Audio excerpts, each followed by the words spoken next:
Assalamualaikum warahmatullahi wabarakatuh.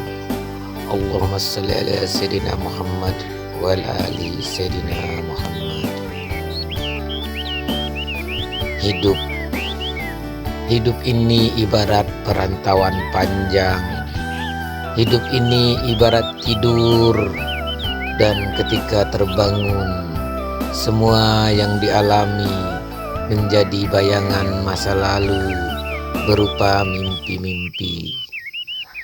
Mengutip ucapan Buya Hamka, beliau berkata, "Wahai anak-anakku, selagi engkau hidup, ingatlah akan kematianmu. Sebab ketika kau hidup layaknya engkau sedang tidur, dan ketika maut tiba, engkau terbangun dari tidurmu. Semua kejadian-kejadian ketika kau hidup ini membayang kembali seolah mimpi yang baru saja berlalu. Dalam kematian itulah kehidupan yang sebenarnya, di mana semua tentang perjalanan tidur ini akan dipertanyakan, akan dipertanggungjawabkan dalam kehidupan yang kekal abadi. Ingat, kita sedang bermimpi. Namun, mimpi ini adalah mimpi yang memiliki konsekuensi, di mana setiap tindakan kita akan diberikan imbalan, diberikan ganjaran, diberikan hukuman, diberikan pertanyaan-pertanyaan dan pertanggungjawaban. Maka waspadalah dalam kehidupan ini. Waspadalah dalam menjalani impian-impian ini. Jangan memanjat terlalu tinggi. Apabila jatuh akan terasa sakit. Semakin tinggi kau memanjat, semakin tinggi kau berada, maka semakin sakitlah ketika kau jatuh. Jangan berhayal terlalu jauh.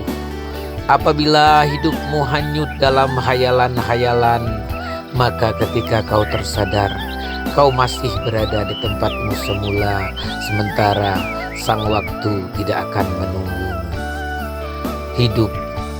Hidup ini ibarat perantauan, di mana ketika kita pulang nanti, kita akan ditanya, apa saja yang telah kau dapatkan di perantauan? Apakah kau mendapatkan keuntungan besar dalam perjalananmu itu, atau meninggalkan hutang-hutang yang harus kau pertanggungjawabkan?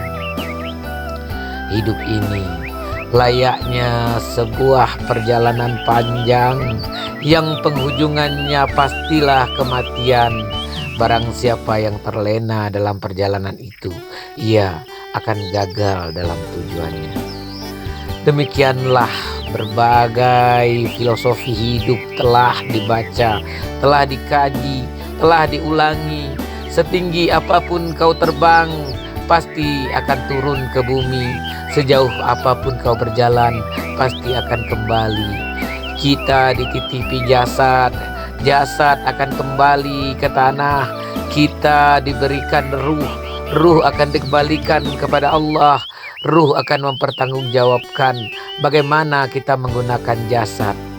Sebagai analogi sederhana, apabila bapakmu berkata, "Nah, ini mobil ini silahkan kau bawa, tapi gunakanlah untuk kepentingan baik, membawa anak istrimu, mencari penghidupanmu, dan memberikan kelapangan-kelapangan bagi orang di sekitarmu. Namun ketika kau pegang setir mobil itu, kau bawa mobil itu ugal-ugalan, kau tabrakkan ke sana sini, kau masukkan ke dalam jurang, maka ketika pulang bapakmu akan berkata, kau sungguh tidak menjaga amanah dan tidak mendengarkan pesan-pesanku. Maka aku hari ini tidak meridoi kau memakai apa yang menjadi milikku."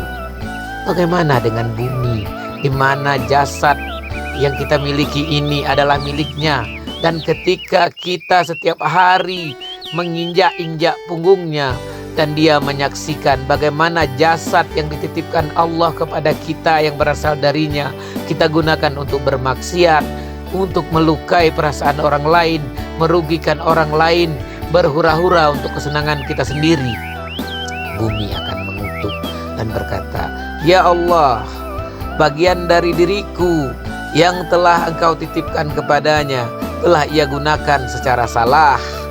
Lalu Allah pun memerintahkan kepada bumi, "Berilah dia tenggang."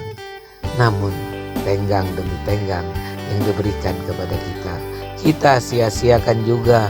Tiba saatnya jasad dikembalikan kepada pemiliknya dan ruh kembali pula kepada asalnya, maka semuanya itu akan dipertanggungjawabkan. Ingatlah tajalli Allah atas diri manusia, atas diri setiap makhluk.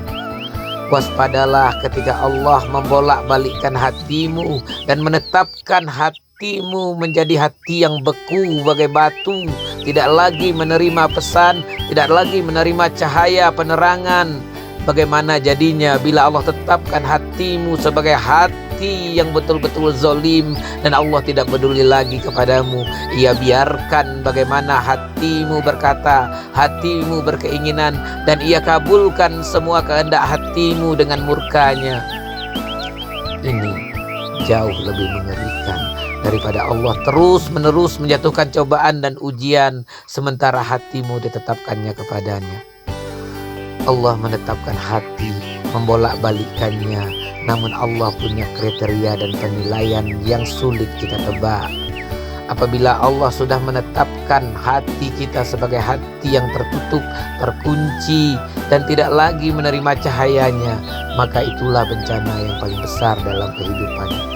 Semoga Allah menetapkan kita berada dalam lindungannya, bimbingannya, cahayanya, dan mempertakuti hati kita senantiasa kepadanya, dan memberikan ketenangan dan kedamaian, sehingga sang panglima dalam diri itu tidak membawa kita kepada kemudaratan, namun tetap terjaga, tetap setia dengan apa yang ditetapkan Allah, dengan apa yang diinginkan Allah, dan dengan apa yang dirahmati oleh Allah. Selanjutnya, marilah kita bersama-sama mengenang bahwa hidup ini adalah sebuah pengembaraan, di mana pengembaraan itu berguna bagi kita untuk mendapatkan tenggang, memperbanyak amaliyah yang esok akan menolong kita, yang esok akan dipertanyakan, dan yang esok akan diberikan ganjaran. Demikianlah semoga renungan singkat ini memberikan cahaya bagi kita semua dan memperbaiki akhlak dan budi pekerti kita semua. Wassalamualaikum warahmatullahi wabarakatuh.